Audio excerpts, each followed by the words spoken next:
계속해서 마가복음 15장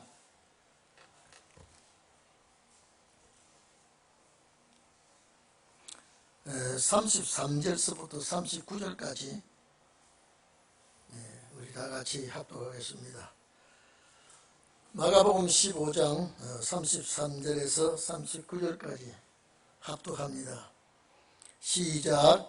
제6시가 되매 온 땅에 어두움이 임하여 제9시까지 계속하더니 제9시에 예수께서 크게 소리 지르시되 엘리 엘리 라마 사박다니 하시니, 이를 번역하면 나의 하나님 어찌하여 나를 버리셨나이까 하는 뜻이라. 곁에 섰던 자 중 어떤 사람들이 듣고 가로되 보라, 엘리야를 부른다 하고, 한 사람이 달려가서 해뇽에 신 포도주를 머금게 하여 갈대에 깨어 마시우고 가로되 가만두어라, 엘리야가 와서 저를 내려주나 보자 하더라. 예수께서 큰 소리를 지르시고 분명하시다. 이에 성소 휘장이 위로부터 아래까지 찢어져 둘이 되니라. 이에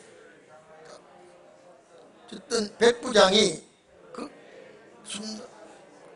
가로되 이 사람은 진실로 하나님의 아들이었도다 하더라. 아멘. 오늘 우리 본문을 보면 예수님께서 십자가상에서 처형을 당하는 그런 광경이 본문에 기록되어 있습니다. 29절 이하에 쭉 보면 32절까지 예수님께서 온갖 비수와 조롱과 폭력을 당한 뒤에 제3시는 약 오전 9시경 됩니다. 제3시에 십자가에 못을 박습니다. 자, 이 고통은 우리가 육체를 가진 사람으로서는 견디기가 심히 어렵고, 정말로 그 괴로움을 형용할 수가 없는 그런 아픔을 우리는 생각해 보는 시간이 되시기를 바랍니다. 자, 그러면 이 골고다의 언덕 갈보리산에 우리도 함께 그곳에 가서 주님의 그 현장을 목격하는 여러분이 되시기를 바랍니다.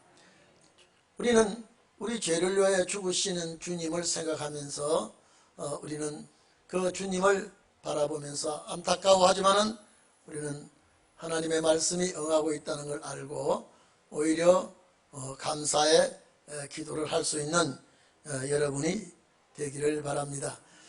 그 시대 사람은 다 예수님을 제외하고는 왜 못 박혀 죽어야 하는지, 왜 십자가의 이런 형태를 지고 만 사람의 비소조롱 속에서 죽어야 하는지를 아무도 모릅니다. 제자들도 모르고 있습니다.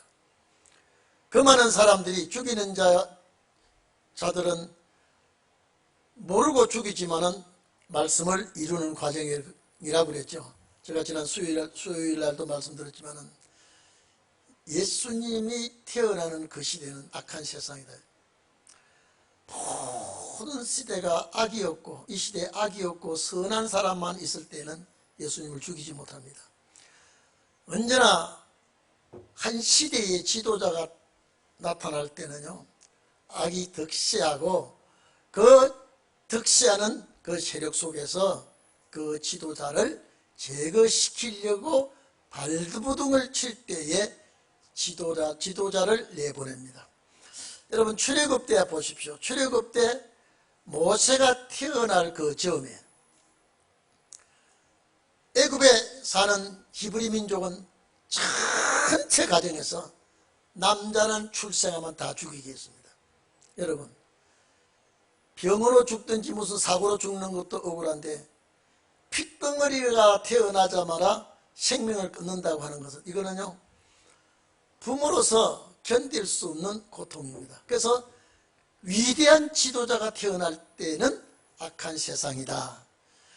그리고 그 지도자가 태어나는 연령층은 다 죽여버렸다. 예수님도 마찬가지입니다. 예수님이 이 땅 위에 오실 무렵은 대단히 악한 시대입니다. 정말로 말로 다 표현할 수가 없고 눈으로 볼 수 없는 그런 참상을 예수님 당시에도 일어나게 되었던 것입니다. 그래서 예수님 태어날 때도 예수님 나이에 준해서 많은 생명들이 희생이 되었습니다.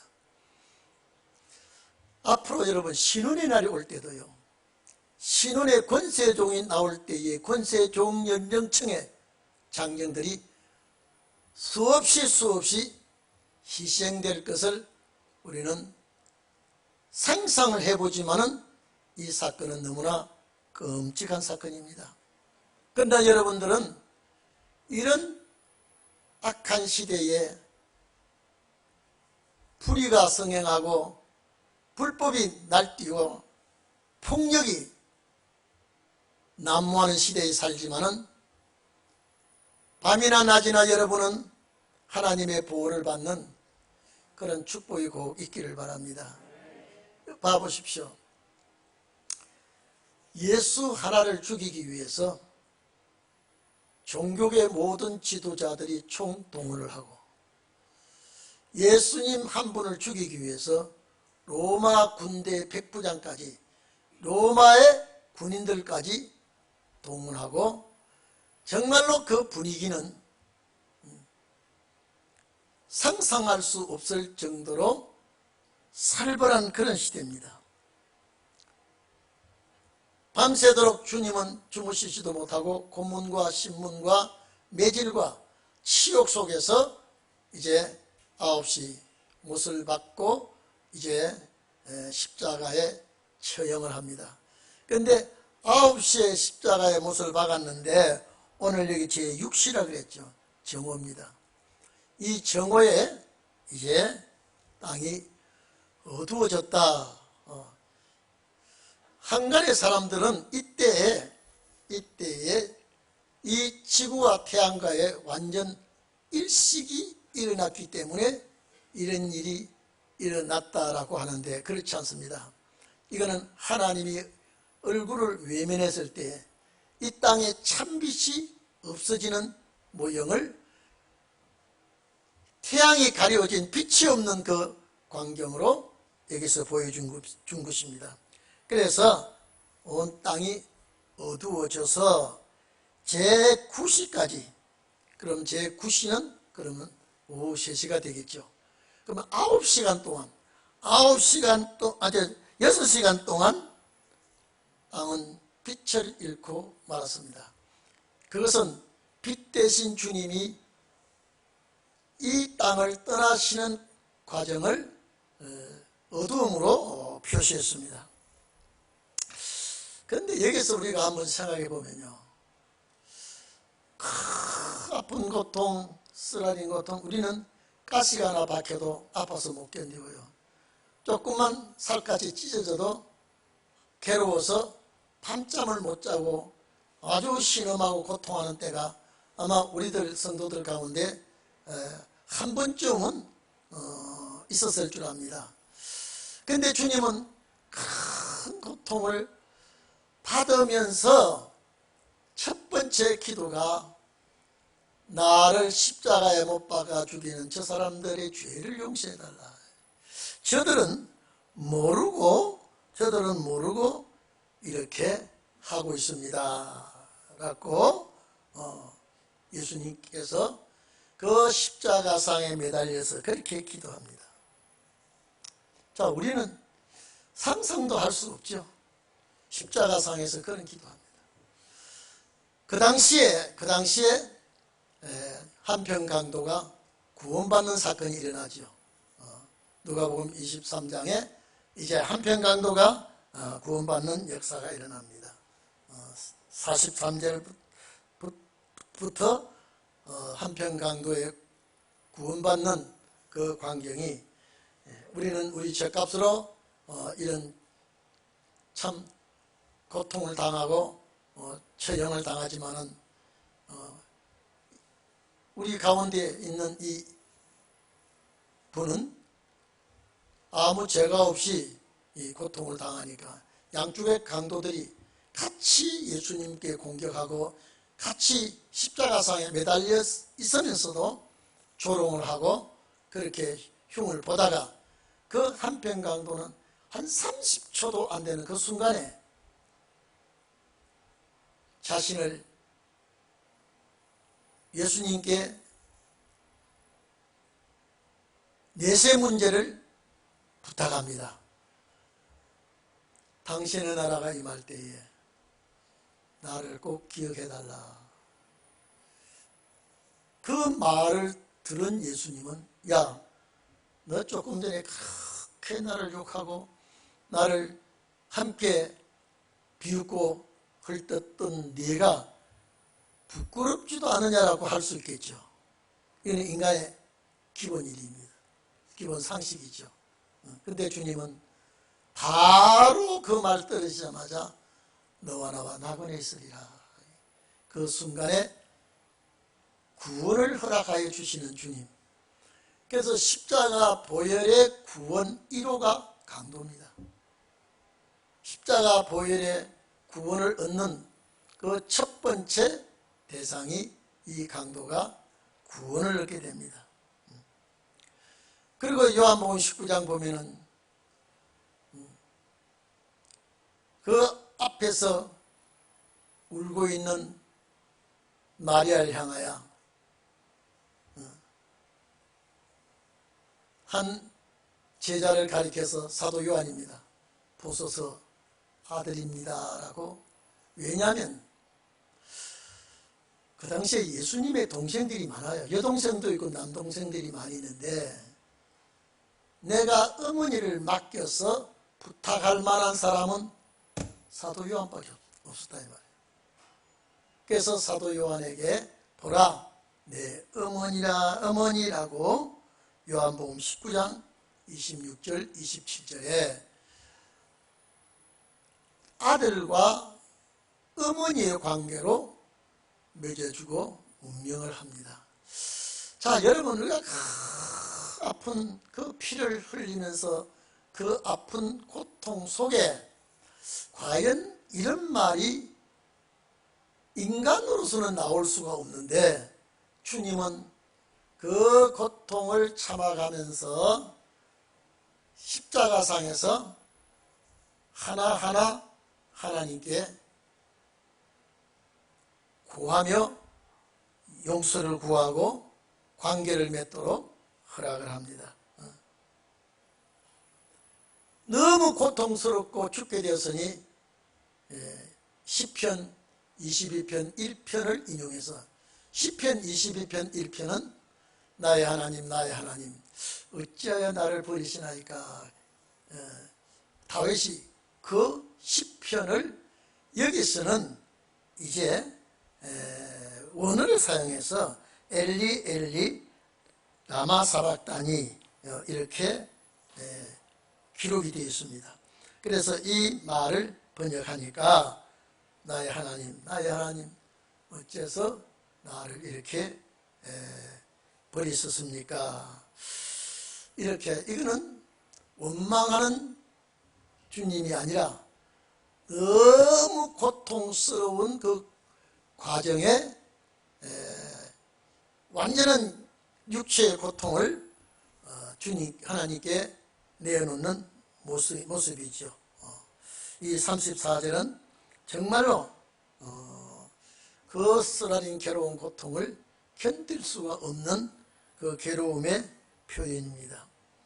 그리고 요한복음 19장 또 28절에 보면 내가 참 목이 마르다. 내가 목이 마르다. 자, 예수님이 여러분 그 중동 지역에는 낮에는 뜨거운 태양빛이요 굉장히 강합니다. 너무 뜨거운 태양열이 강하게 비추기 때문에 성한 사람도 갈증이 나는 그런 시기인데, 예수님께서 십자가에 못 박혀서 피를 다 쏟았습니다.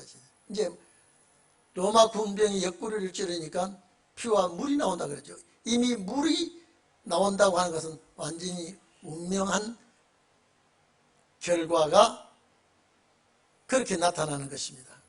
그러니까 내가 참 갈증을 느낀다는 표현을 주님이 했습니다. 이건 십자가상에서 내가 참 목이 마르다, 내가 참 목이 마르다. 그러시면서 다 이루었다. 이제는 모든 하나님의 계획하심이 죄인을 위하여 십자가의 피와 물을 흘리시는 이 언약이, 그 하나님의 약속이 이제는 다 이루었다라고 말씀을 하시고, 마지막에 내 영혼을 아버지 손에 부탁합니다 라고 하면서 이제 운명합니다. 여러분이 그 현장에 왔다 그랬죠. 여러분이 십자가 못 박혀 돌아가시는 그 현장에서 여러분의 느낌은 어떻습니까? 다른 사람은 모릅니다. 여러분은 알 수가 있습니다. 왜? 저 고통 속에서 나를 살려주기 위해서, 나를 구원해주기 위해서 주님이 저 고통을 저 십자가상에서 지금 당하고 있구나. 다른 사람들은 몰라도 여러분 알게 됩니다. 그곳에 십자가상에서 보고 있기 때문에. 자, 그러면 모르는 자들과 아는 자, 이것은 하나님의 뜻을 모르는 자들과 아는 자들, 알면서도 당하는 주님의 고통은 아마 여러분도 눈물이 안 난다고 하면 거짓말일 겁니다. 그 괴로워하시는 주님을 바라보면서 안타까운 눈물은 누구나 흘릴 수밖에 없습니다.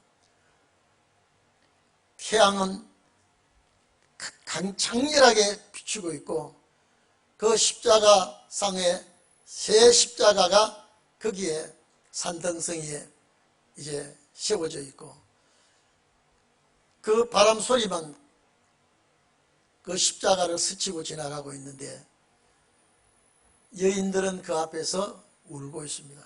여기 보면 이 예수님과 관계된 젊은 여인들 외에 많은 여인들이 보고 있습니다. 제가 지난번에도 말씀드렸죠. 예수님은 희로라기 하나 걸치지 않고 완전히 벗겨버렸습니다.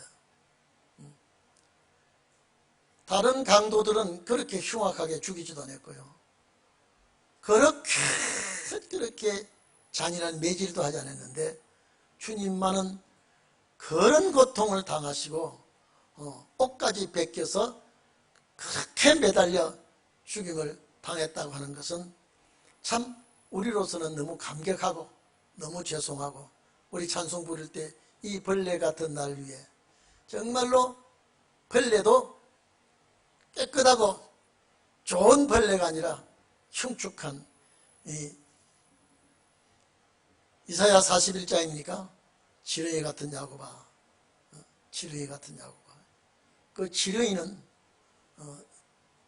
우리 육안으로는 입도 코도 눈도 없는 그저 징그러운 벌레가 지렁이인데, 지렁이 같은 야곱아.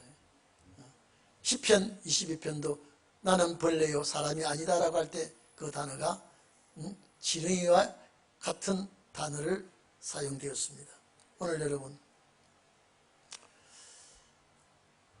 아마 우리는 말씀을 이루는 것을 알고 십자가 앞에 눈물을 흘리지만, 이 예수님의 어머니 이하 모든 여인들은 말씀이 응하는 줄은 모르고 얼마나 분하겠습니까? 여러분, 말씀이 이렇게 응하는 그 과정을 우리는 알면서도 죄 때문에 저런 고통을 당하고, 죄 때문에 참 저주의 십자가상에서 물과 피를 다 쏟아 한 양편 강도는 가시관도 쓰지 않았습니다. 예수님은 그 독가시를 쓰고 피를 낭자하게. 그래서 제가 전에 마태복음 주님의 십자가상에서 못 박히실 때 제가 이런 말씀을 기억했죠. 주님은 죄를 짓는 요소마다 피를 다 뺐다, 다 쏟았다. 우리 머리로 생각으로 짓는 죄를 가슴 혈류관에서 쏟는 피로 다 우리 죄를 사하도록 쏟아주셨고, 우리 손으로 짓는 죄를 주님 사해 주시기 위하여 양손에다 못을 박아 피를 흘리게 하셨고, 우리 발로 가서 짓는 죄를 통하여 양발에 대못을 박아 피를 다 쏟으신 것은 우리 죄가 들어있는 요소마다 피를 쏟아서 사해 주셨다. 우리 마음으로 짓는 죄를 주님은 사해 주시기 위하여 옆구리에 창을 찔려서 피와 물을 쏟아서 죄가 들어있는 죄를 짓는 요소마다 주님은 다 피를 쏟아 주셨다. 첫사람이 죄를 범죄한 그 범죄의 시작에서 그 후손들까지 다 예수님 출생하기 그 이전에 택한 백성들의 죄까지, 주님 오신 그 이후에 주님 재림하실 때까지 태어날 자들의 죄까지 이 십자가의 피로 속죄하셨다라고 하는 것을 제가 말씀을 드린 적이 있습니다. 그러면 왜 예수님은, 다른 강도들은 그런 표현이 없는데 예수님은 홀랑옷을 다 벗겨 죽겠느냐. 첫 아담이 범죄할 때에 벗은 몸으로 살 때에 범죄한 그 그대로 벗은 몸으로 범죄한 것은 벗은 몸으로 속죄하는 그 수순을 밟게 했다. 아마 지난번에 제가 이 마태복음 강의할 때도 그 전에도 부활절 날 이런 말씀을 제가 드린 기억이 납니다. 자, 그러면 오늘 여기서 이제 예수님이 십자가상에서 운명을 하실 때 35절 보면 곁에 섰던 자 중에 어떤 이들이 듣고 가로되 보라 엘리야를 부른다 하고, 엘리 엘리 나의 하나님 나의 하나님 이렇게 부르니까 이 얼빠진 사람들이 엘리야를 부른다라고 하고, 또 엘리야가 와서 저를 구출해 주는가 보자 이렇게 비웃기도 하고, 또 한 사람은 해뉨의 신포도주를 먹니, 해뉨은 이게 이 스폰지같이 빨아당기는 이런 손뭉치 같기도 하고, 해뉨이라 했으니까 우리가 제일 쉽게 말하려고 하면은 스폰지 뭉치라고 하면 좋겠습니다. 아니 그 당시에 어쨌든 간에 이 습기를 확 빨아들이는 그런 뭉치인데, 이걸 적셔서 예수님께 입에 갖다 대게 합니다. 왜냐하면 이거는 마취제 역할을 하기 위해서 이렇게 신포도주를 먹음께 하여 갈대에 끼워 마시고 가라되. 근데 다른 성경 보면 여기는 보면 마시게 했다라고 하는데 예수는 안 마셨습니다. 마실 이유가 없죠. 그래서 엘리야가 와서 내려주나 살려주나 이렇게까지 비웃고 흉을 보고 있습니다. 자, 예수께서 큰 소리를 지르고 이제 운명하시죠. 요 운명하셨다라고 하는 것은 이제 목숨이 완전히 끊어졌다라는 말입니다. 이제 예루살렘과 유다는 아주 평온을 찾는 것 같습니다. 그렇게 말썽 부리던 예수가 죽었으니까, 그렇게 종교계를 어지럽히고 율법 교회를 뒤집고 하나님의 사람 제사장들과 모든 공회원들을 주님은 책망하고, 그렇게 그들이 볼 때에 난잡하게 백성을 이간질하고 교계를 뒤집어 놓는 그자가 처형이 되었으니 이제는 평온한 세상이 올 거라고 생각했습니다.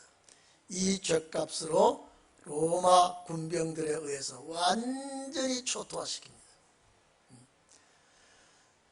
예수님께서 이런 일을 당하시고 이제 운명하셨을 때에 아마 제가 생각하기를, 여러분도 마찬가지입니다. 예수님 앞에 우는 그 자들은 분하고 원통해서 아마 화병이 들어서 못 살 사람도 있었을 겁니다. 여러분 생각해 보십시오. 그렇게 사모하고 그렇게 좋아하고 평온하고 겸손하고 우리의 지도자가 되시고 우리의 든든한 버팀목이 되신 예수가 죽었으니 어떻게 이분들의 마음을 누가 위로하겠습니까? 그렇게 사모했던 그분이 죽었으니 부활한다는 말은 상상도 안 되는 일입니다. 억장이 무너지죠. 하늘이, 아마 이들이 생각하기에는요, 하늘과 땅이 딱 들어붙은 것 같을 거예요. 이제는 끝났다. 이제 우리가 무슨 재미로 살겠나요? 있었음을 잃었으니까 어떻게 살아갈고 어떻게 이 험한 세상을 누구를 의지하고 살겠느냐. 아마 이렇게 탄식하고 낙담하며 통곡하는 자들이 아니었겠는가 이 말이죠. 우리는 말씀이 응하는 줄 알고 있으면서도 가슴 아프고 괴로운데 이 광경을 모른다면 정말로 하늘과 땅이 딱 들어붙는 그런 기분이 되겠죠. 자, 38절 봅시다. 이에 성소휘장이 위에서부터 아래로 찢어서 둘이 되니라. 자, 여러분 이리 좀 봅시다. 이 예루살렘 교회 성소휘장이 두 개가 있습니다. 바깥들에서부터 성소로 들어오는 휘장이 하나 있고, 이제 성소에 들어오면 성소와 지성소의 휘장이 또 하나 있습니다. 몇 개가 있다고요? 휘장이 두 개가 있습니다. 휘장이 두 개가 있는데, 여러분 히브리서 10장 19절에서 20절에 보면, 자, 형제들아, 우리가 예수의 피를 힘입어 성소에 들어갈 담력을 얻었나니, 이제 이 성소에 들어갈 담력을 얻었나니 그 길은 휘장 가운데로 열어놓으신 새롭고 산 길이요, 휘장은 곧 예수 그리스도의 육체라 그랬습니다. 자, 그러면 성전에, 자, 안휘장은 잘 좀 들으십시오. 안휘장은 1년에 한 번씩 제사장이 지성소에 들어가는 휘장이고, 또 바깥의 휘장은 성소에 들어가는 휘장인데, 이제 예수님의 죽음으로 말미암아 성소의 휘장이 싹 찢어져 버렸는데, 성소에 들어갈 수 있는 길이 열렸다라고 하면은 바깥 휘장, 안 휘장이 다 찢어진 것 같아요. 그렇게 봐야 되겠죠. 왜냐하면 히브리서 여기에 10장 보면은 예수의 피를 힘입어 성소에 들어갈, 교회에 들어갈 담력을 얻었다 그러면, 이거는 성소에 들어올 담력이, 이 성소가 이 휘장 때문에 자유롭게 들어올 수 없었는데 이것이 찢어져 버렸다. 그러면 이제 우리가 성소와 지성소를 이제는 구약시대의 그 제도가 아니라 예수님께서 다 헐어버렸다. 이것이 새롭고 산 길이라고 했다. 자, 이해되시죠? 제가 전에는 지성소의 휘장만 찢어지는가 생각했는데 히브리서 10장을 딱 배워보니까 지성소 휘장만 찢어진 것이 아니라 성소에 들어가는 휘장도 찢어졌겠구나. 왜? 이 성소에 들어갈 수 있는 담력을 얻었다고 했으니까, 이 휘장이 찢어짐으로. 그런데 그러면 이 휘장이 위에서부터 아래로 쭉 찢어진 것은 사람이 찢은 것이 아니다. 휘장이 굉장히 높습니다. 굉장히 높은데, 이 지금 말하면 사다리를 타고 저기 잡아도 잘 잡히지 아니하는 그 높은 휘장이 밑에서 찢어지면 누가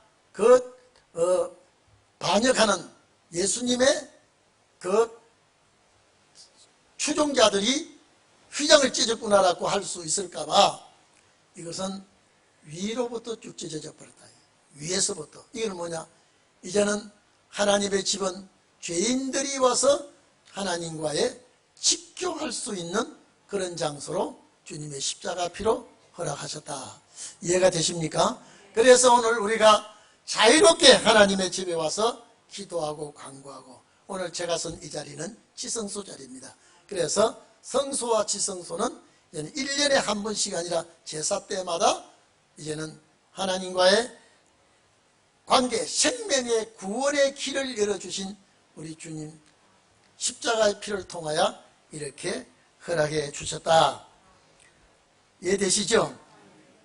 그래서 자, 성소 휘장이 위로부터 아래까지 찢어져 둘이 되니라. 예수를 향하여 섰던 백부장이 그렇게 운명하심을 보고 가라되 이 사람은 진실로 하나님의 아들이오도다 하더라. 자, 이것은 이 백부장은 로마 군대입니다. 로마 군대인데 예수님의 죽음을 처음부터 끝까지 살펴봤던 백부장입니다. 이 백부장은 죽일 때도 이거는 불법으로 처형을 했는데, 모두 되어지는 과정 하나하나가 처형당한 이분은 하나님의 아들이다라고 아무도 말하지 않는데 이 백부장이 얘기했습니다. 이 백부장은 100명의 군대의 장수입니다. 천부장은 1000명 군대의 장수인데, 이 백부장이 이 십자가의 처형 장면을 전부 살펴 하나하나 다 본 줄로 합니다. 우리 40절에 보면 멀리서 바라보는 이 여자들도 있는데, 보세요. 참 기가 막히죠. 멀리서 주님의 처형 장면을 그대로 바라보는데 아마 눈물이 앞을 가려서 그 장면을 제대로 볼 수가 있었을까? 볼 수가 있었을까? 그런데 여기에 이런 명단에 올라있는 여자들이 십자가 처형도 목격했고 앞으로 이들이 첫 번째 예수 부활의 증인이 됩니다.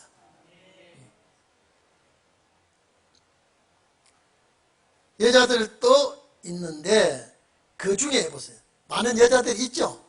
여자들이 있는데 그 중에 막달라 마리아, 제일 예수님께 가까이 봉사하고 충성한 여자가 막달라라고 하는 지역의 여인입니다. 이 여인은 예수님과 늘 함께 동행하면서 뒷바라지를 많이 하고 열심히 한 여인입니다. 예수님을 항상 섬기고, 제가 지난번에도 말씀했죠. 예수님의 입었던 속옷은 호리로 짠 것이라 했죠. 이 속옷은 마리아가 평생에 이 한 벌을 예수님께 지어 입혔다라고 하는 역사가 있습니다. 그래서 막달라 마리아는 항상 여인들의 이름을 말할 때에 이 막달라 마리아가 항상 먼저 예수님의 어머니보다도 이모보다도 제일 먼저 이 여인이 먼저 나오는 것은 주님과의 관계가 그렇게 돈독했다. 주님과의 관계가 그렇게 돈독한 여인이다. 우리 요한복음 보면 우리가 또 알 수 있지만은요, 부활하신 주님이 막달라 마리아 때문에 아버지 앞에 올라가지 않고 있습니다. 하도 목 놓아오니까.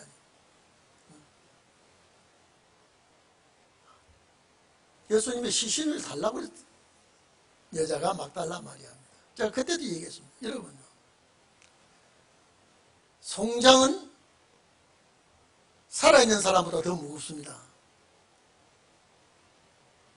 아무 준비도 없이 왔는데 시신을, 아이고 그래? 누구요? 당신 남편 되는 사람이요? 친척 되는 사람이요? 이리 와. 시신이 저기 있다 라고 한다면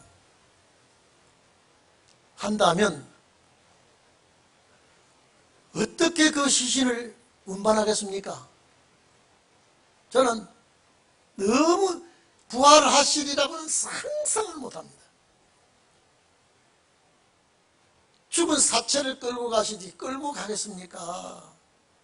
짐꾼을 부르다가 지워서 옮기겠습니까? 아니 그렇다면 이 여인이 이고 갈 수 있습니까? 또 가면 어디다가 그 시신을 안장할 수 있겠습니까? 아리마tea 요셉 그 무덤은 다시 재사용하지 못하니까 그때 마리아야 불러줍니다. 참 주님 그렇게 정다운 음성으로 마리아를 찾게 되죠. 그 다음 요한복음에 가서 다시 제가 또 하겠습니다. 정말로 이 마리아는 예수님 만남으로 해서 영적 눈이 열린 사람이에요. 마음이 열린 사람이에요. 그리고 가장 폐인이 된 여인이 7귀신이라 그러면 귀신이 7개가 아니라 최고 이거는요 구제불능의 여인을 예수님이 고쳐줬으니까요. 인생 역전이 된 겁니다. 180도로 사람도 바뀌고 체질도 바뀌고 역사도 바뀌고 내 여생에 예수님을 그토록 고마워하고 못 잊어하고 따라다니며 섬겼던 여인이 막달라 마리아입니다. 아마 그렇기 때문에 제일 많이 울은 여인도 이 여인이 아니겠는가요? 너무나 깊은 정이 있으니까, 너무나 사랑하고 너무나 사모하고 너무나 섬겼으니까.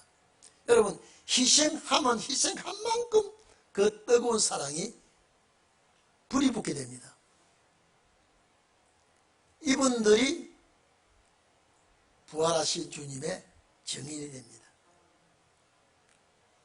막달라 마리아와 또 작은 야고보와 요새는 요셉입니다. 어머니 마리아와 또 살로메가 있었으니 우리 요한복음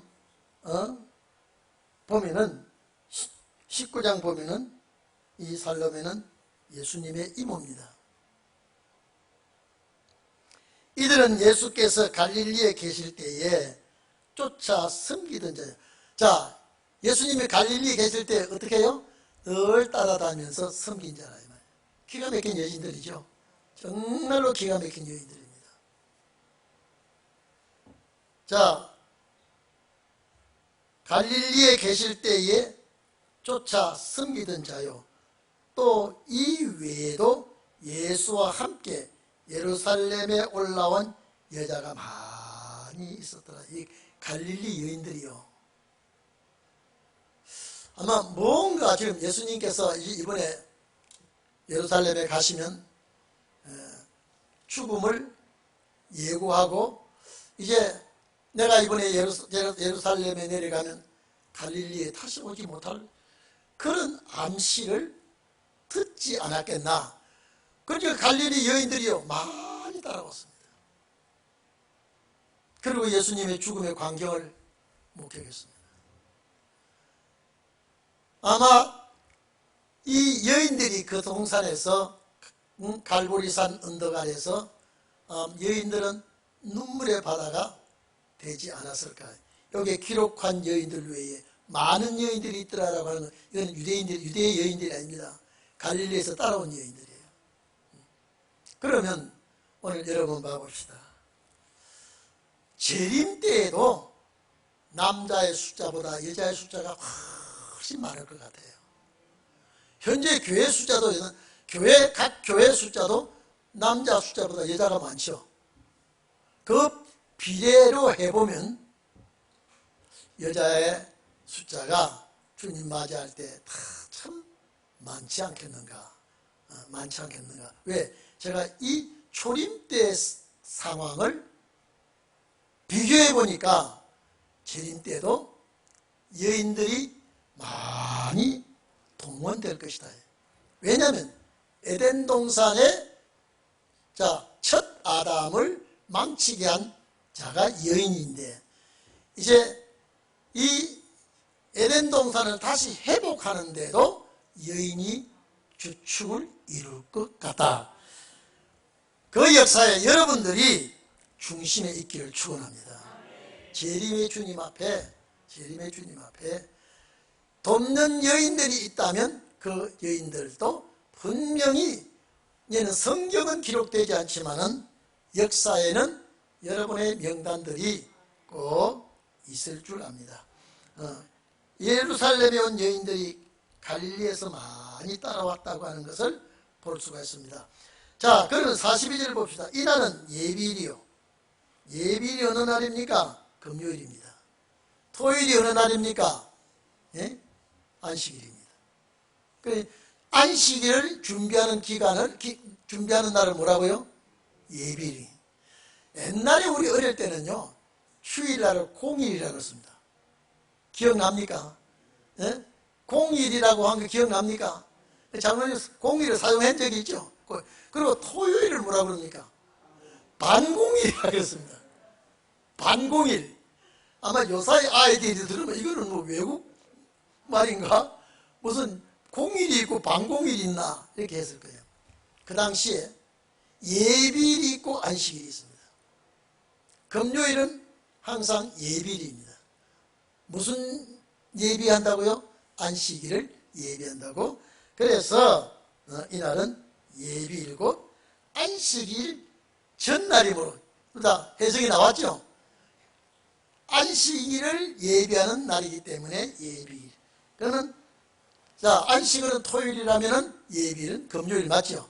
금요일이라는.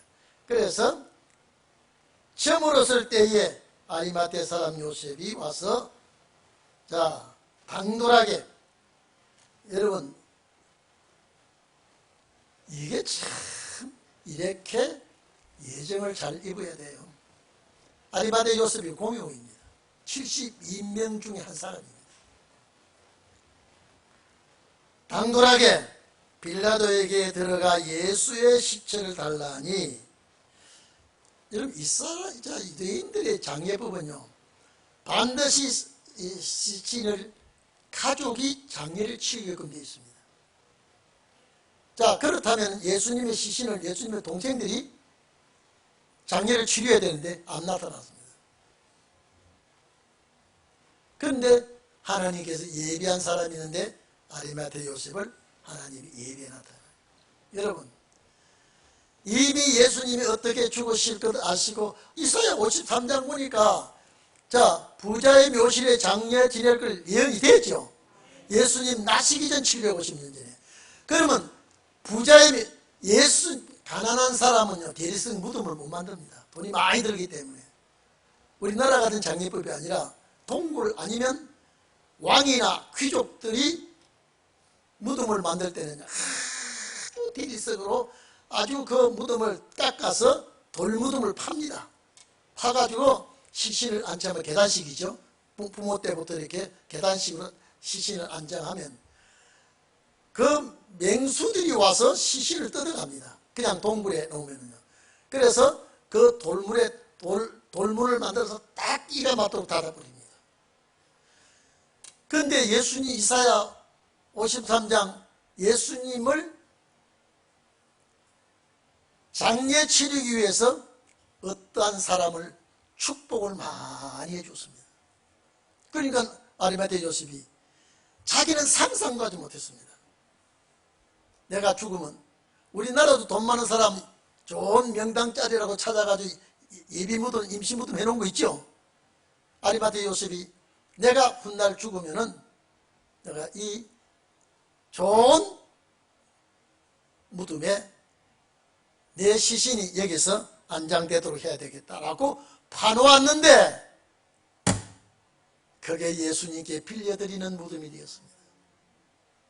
참 미안하죠. 그리고 이날은 예비일이라 그랬죠. 예비일이라 그러면 자 십자가에 매달린 시간이 오후까지 있었죠. 그러면 나중에 매장 허가받고 이렇게 하려면 해가 집니다. 자 여기에 아리마테 요셉이 주님의 십자가 죽은 곳에서 멀리 있다면요 이건 안 됩니다. 장례 치를 수는 없어요. 그런데 희한하게 주님 죽으시는 십자가 죽으시는 그 장소와 아리마테 요셉이 파라는 이 돌무덤과 거의 가까운데 이것도 하나님이 미리 예비해 놨다 이 말이에요. 오늘 여러분 내 가는 길에 내가 가는 이 앞길에 나의 모든 역사를 하나님이 하신다면 신혼의 종들은 예비하는 역사가 있기를 바랍니다. 내가 생각하지 않았던 일, 내가 상상하지도 않았던 일을 하나님은 예비하고 계신다는 것 믿기를 바랍니다. 자, 왜 시체를 빌라도에게 시체를 달라고 하니까 이 사람은 존귀한 공회원이라 그랬습니다. 여러분 누가복음 23장 50절에 보면요 이 사람은 선하고 의로운 사람이에요. 공회원 중에서 선하고 의로운 사람이에요. 자 여러분 이리 좀 봅시다. 이게 원래요 원래 예수님을 처형하려고 할 때 공회원들이 회의를 합니다. 이 사람 사형에 어떻게 하냐면 전부 다 공회원들이 가표를 던집니다. 만약에 거의 다 부표를 던지면요 처형을 할 수가 없습니다. 그런데 이 공회원들 중에 예수를 죽이면 안 된다고 부표를 던진 자가 아리마테 요셉입니다. 이거는 비밀 투표가 아니라 공개 투표입니다. 그러면 우리 공회원들 중에 역적인 누구가 금방 알 수가 있죠. 그렇잖아요. 그래서 아리마테 요셉이 반대표를 던지고 나왔을 때는 공회원들 중에 아리마테 요셉을 체포해야 된다고 하는 일이 벌어집니다.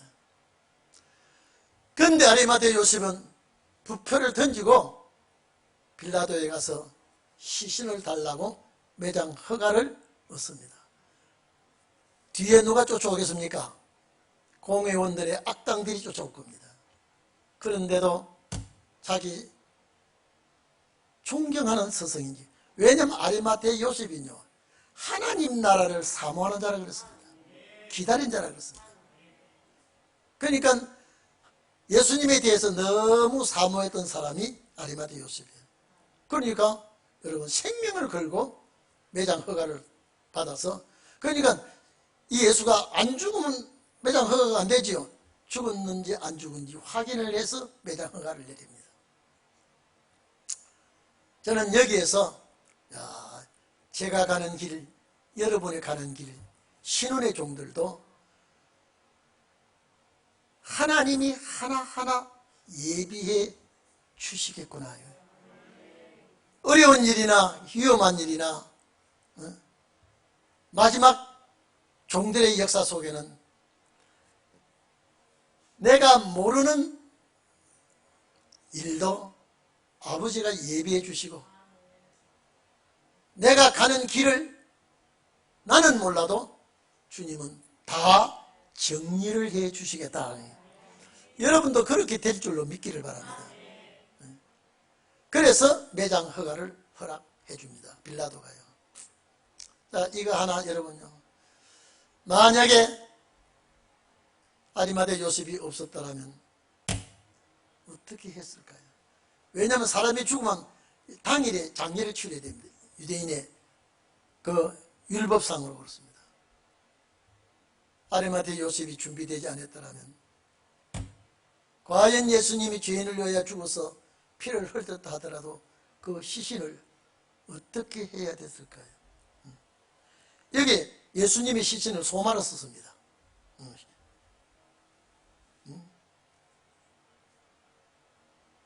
여기에 원래 시체는 푸톰이라고 씁니다.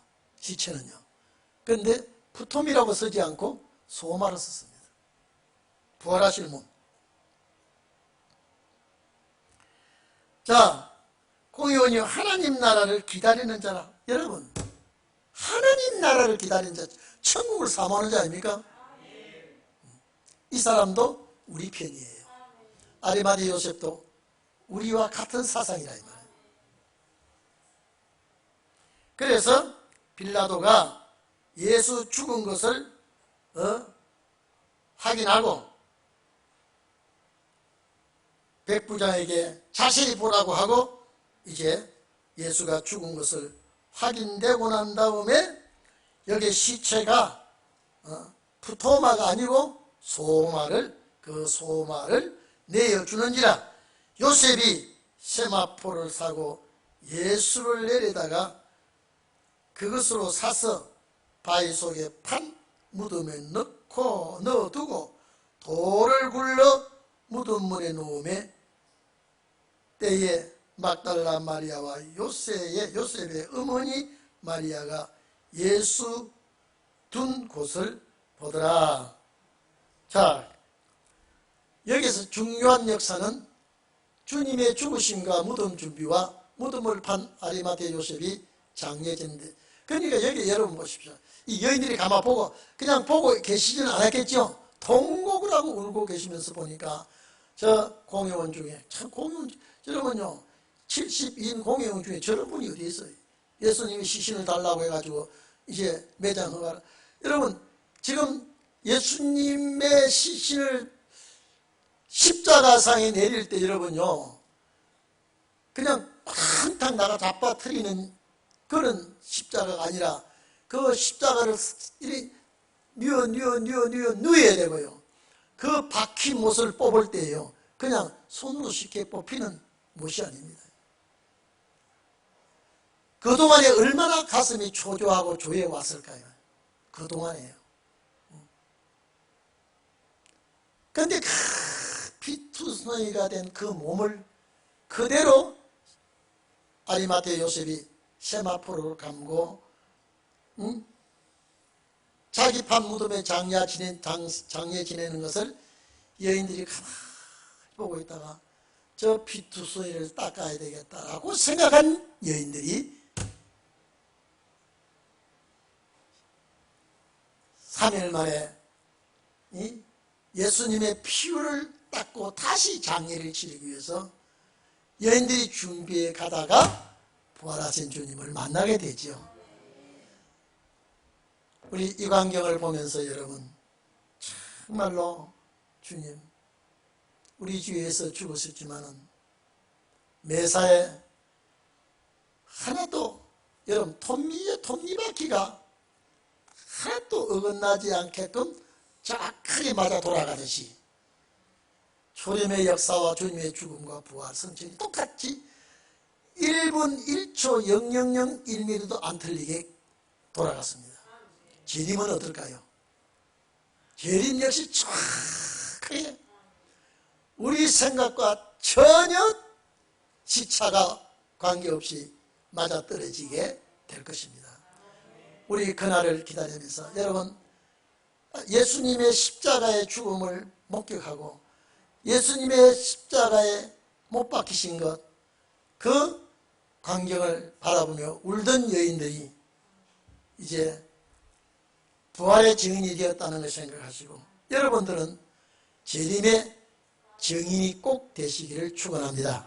다 같이 기도하십시다. 우리 한 목소리로 하나님 정말로 예수님의 죽음은 이렇게 한치도 어긋남이 없이 말씀을 이루셨는데 여기에 준비된 악한 세대에 준비된 사람이 있듯이 우리는 이 악한 세대에 우리도 꼭 재림의 주님 앞에 준비된 자가 되게 하여 주시옵소서.